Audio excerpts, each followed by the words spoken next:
Olá, boa tarde, sou o Dr. Antônio Martins Farias, estou aqui mais uma vez para gravar esse vídeo. Quero primeiro agradecer a Deus por estar vivo, a você, meu amigo, minha amiga, que tem dado seu like, seu dislike, peço que continue fazendo o mesmo.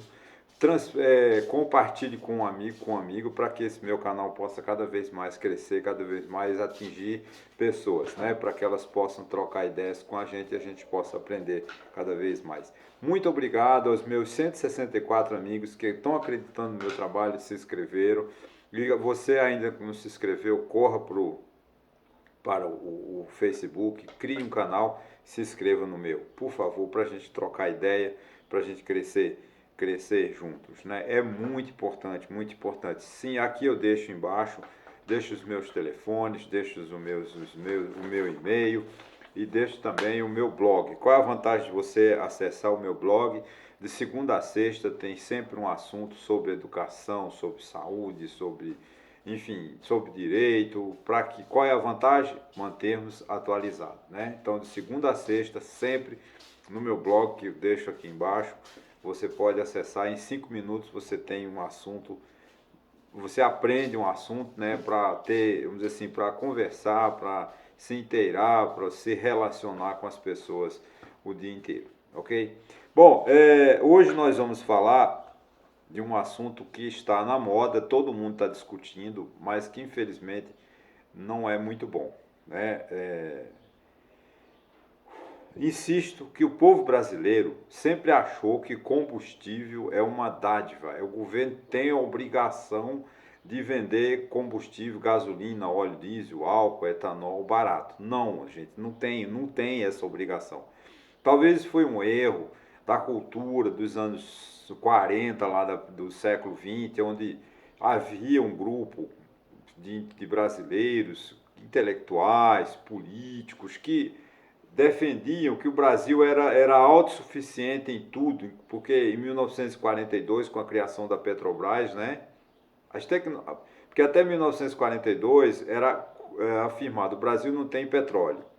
A partir de 42, quando novas tecnologias foram surgindo e os engenheiros de petróleo e geólogos conseguiram encontrar os primeiros sinais desse minério em nosso país, o Brasil ficou muito orgulhoso, né? Porque achou com isso que ele seria autossuficiente, que só lhe faltava agora o petróleo. E como ele já tinha, foi onde o Brasil iniciou a industrialização, as ferrovias, as rodovias, né?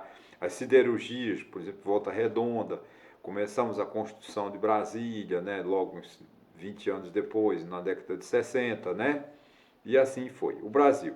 Então criou-se um slogan que disse: o petróleo é nosso, como se fosse. Não, o petróleo é um produto, é um minério, né, passa por um processo de transformação até chegar à gasolina, o óleo diesel e outros derivados. Né? Mas é uma commodity, vamos dizer assim, porque é um produto vendido no mundo inteiro, né?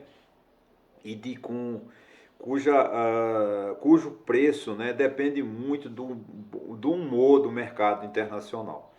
Guerra na Ucrânia, sobe o petróleo. Né? Chuva nos Estados Unidos, sobe o petróleo. Pandemia na China, sobe o preço do petróleo. Porque é uma commodity que ela navega, vamos dizer assim, de acordo repito, o humor do momento. Né? E no Brasil não é diferente, que a Petrobras é a única produtora de petróleo, tem algumas multinacionais que importam petróleo, né, e vendem aqui, por isso que tem essa obrigação de aumento de petróleo, porque as empresas multinacionais elas não vão admitir que a Petrobras mantenha o seu preço abaixo do mercado, porque se elas estão vendendo, elas vão comprar, por exemplo, a US$ 150 o barril de petróleo nos Estados Unidos, para vender no Brasil, elas não podem vender como se o petróleo tivesse a 130, 140. Então há uma pressão no mercado internacional para que a Petrobras reajuste seus preços. Né? Essa questão parece que esqueceram, ou o presidente Bolsonaro não fez questão de não entender. Né? E ele comprou essa briga com a Petrobras e colocou o governo Bolsonaro assim meio fascista, né? Porque O que é o fascismo? O fascismo é um regime ditatorial onde encontra-se o inimigo. O mal do Brasil, a culpa é dos Estados Unidos. O governo Bolsonaro também, ele pegou o governo e disse, olha, a culpa não é minha. Eu não governo porque o STF não me deixa, eu não governo porque os governadores e os prefeitos do Brasil não me deixam. Isso é uma forma de fugir à responsabilidade. Não adianta, eu sinto muito os bolsonaristas que me perdoem, mas é essa a realidade que o presidente Bolsonaro, e ele como assim, o Brasil, ele é o presidente do Brasil, ele é acionista majoritário da Petrobras, ele tem o poder de comando da Petrobras, então tem como ele fazer política de preços. E os lucros da Petrobras, que são muito grandes, mas não, ele elegeu os governadores e, portanto, resolveu essa polêmica que foi a questão de culpar os tributos estaduais como vamos dizer assim, a vítima, na bola da vez, né? Como se fosse assim, o culpado por tudo. O petróleo, a gasolina no Brasil só aumenta por causa do imposto dos estados. Eu compreendo que a tributação no Brasil é excessiva, não sobra, sem sombra de dúvida. Eu sou um defensor que acha que tem que baixar a tributação, né? Principalmente no consumo, né? Nós temos uma tributação muito grande no consumo. E quem paga? O pobre, né? O pobre ele é tributado duas vezes, ou três, né? Ele é tributado pela inflação, que é muito alta, é o imposto que mais corrompe o pequeno salário do trabalhador, a inflação, porque ele não tem como se defender da inflação. Ele paga um tributo muito alto, né? E não tem bons serviços. Quando ele precisa de saúde, quando ele precisa de educação, ele não tem. Então o pobre é a vítima maior do Brasil. No entanto, essa política de preços que o governo vem fazendo, né, com essa briga do presidente Bolsonaro, eu não quero aumento do Petrobras, o que ele quer é um viés eleitoreiro, vamos dizer assim. Ele quer dizer, eu sou um presidente bom que eu não deixei os preços dos combustíveis subirem conforme a oscilação do mercado. Aí ele culpou os governadores. E o Congresso Nacional, né, de forma absolutamente aloprada, porque o Congresso Nacional não representa mais o povo brasileiro, né? O senador, o deputado, não é mais o representante do povo brasileiro. O Congresso Nacional parece que hoje é um grupo de 594 parlamentares, entre 81 senadores e 513 deputados, estão interessados entre eles. Eles não defendem mais o povo. Porque essa lei complementar 192 de 2022, que congela, né,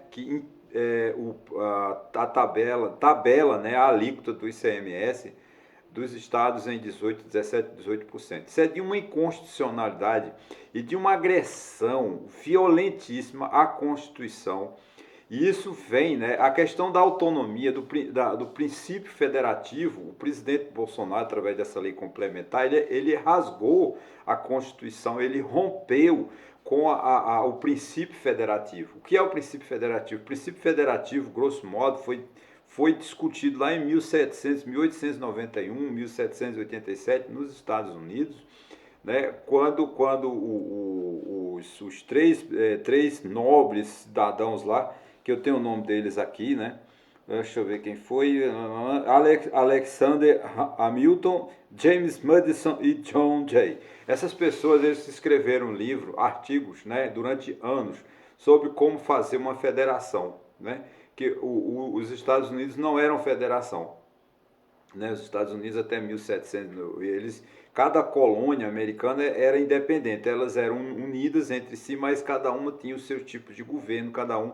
Só que eles viram que não funcionava. A confederação não funcionou no governo, nos princípios dos Estados Unidos como Estado, né? Estado no sentido de soberania.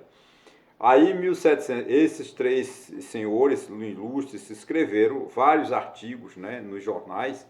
E em 1791, 1787, eles fizeram uma conferência na Filadélfia e convenceram o povo, os congressistas americanos, que seria melhor uma federação do que a confederação. Porque a confederação, cada um manda do seu modo, cada um não interfere no outro. Na federação, não. Na federação, você cede autonomia. No caso do Brasil, né? como é nos Estados Unidos, né, desde 1790, desde 1891, a Constituição dos Estados Unidos, e o Brasil ocupou em 1891.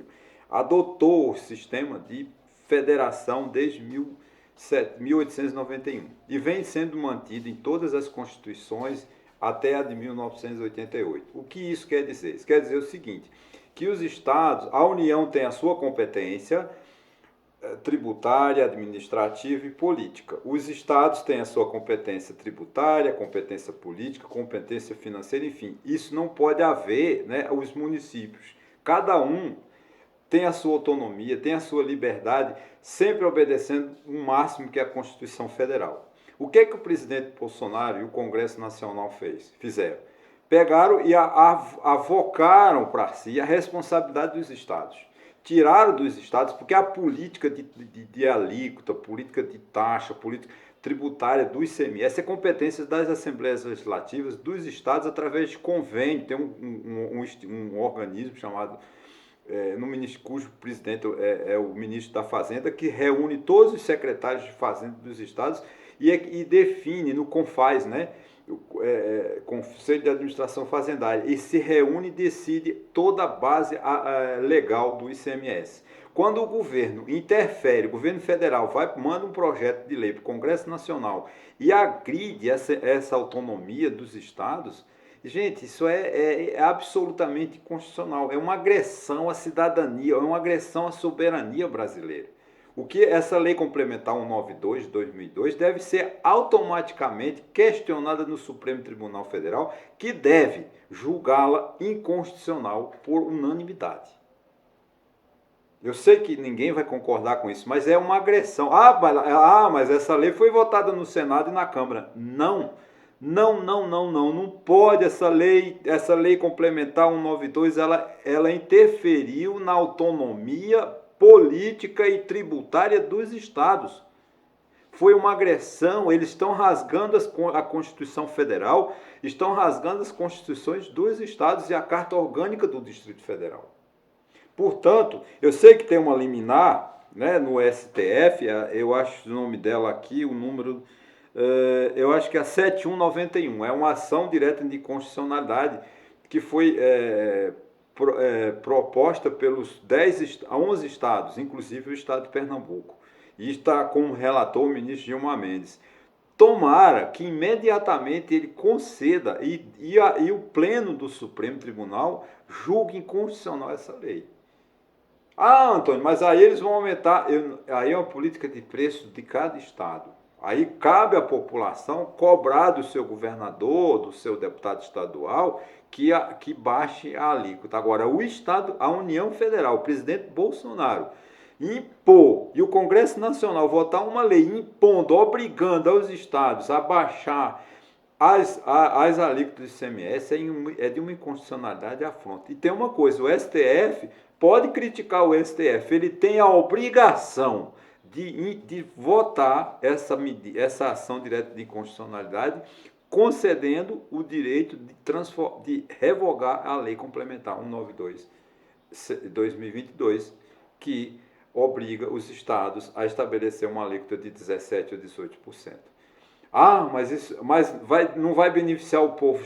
Sinto muito, mas a gente vive numa democracia. E o que está faltando é respeito à democracia, respeito às normas, respeito à Constituição. O presidente Jair Bolsonaro, como chefe da nação, ele devia ter chamado todos os governadores para conversar em Brasília e encontrar uma solução, mas não impor da maneira ditatorial, de uma maneira tão arrogante, e um Congresso Nacional, como eu falei, que não representa mais o povo brasileiro, porque a Câmara e o Senado hoje não representam mais o povo brasileiro. Eles estão representando um grupo político que só estão pensando numa reeleição.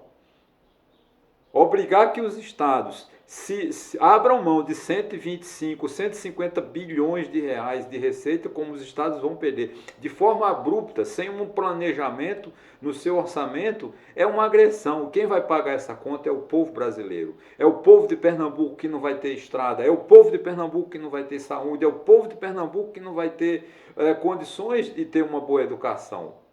Porque o governo federal, para fazer política populista resolve, em conluio, em acordo com o Congresso Nacional totalmente irresponsável, aprovar uma lei dessa, agredindo a soberania dos estados, agredindo o princípio da federação, que é um dos princípios mais importantes da nossa Constituição, que é o princípio da dignidade, mas o princípio da federativa é extremamente importante para que cada estado tenha a sua independência, tenha a sua capacidade de gerenciamento.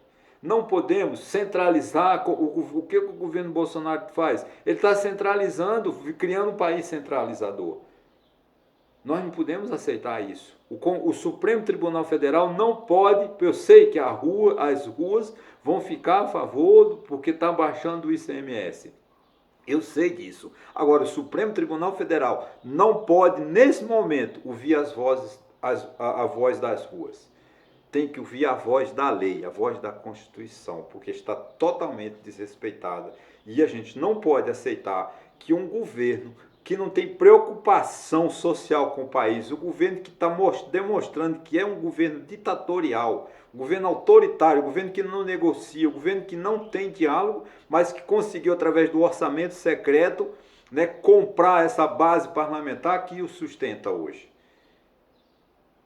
E esse Congresso Nacional está, infelizmente, trabalhando contra o povo brasileiro. Infelizmente, meus amigos e minhas amigas, eu tenho que encerrar dizendo: o Congresso Nacional está faltando com respeito ao povo brasileiro quando aprovou essa lei complementar 192 de 2022.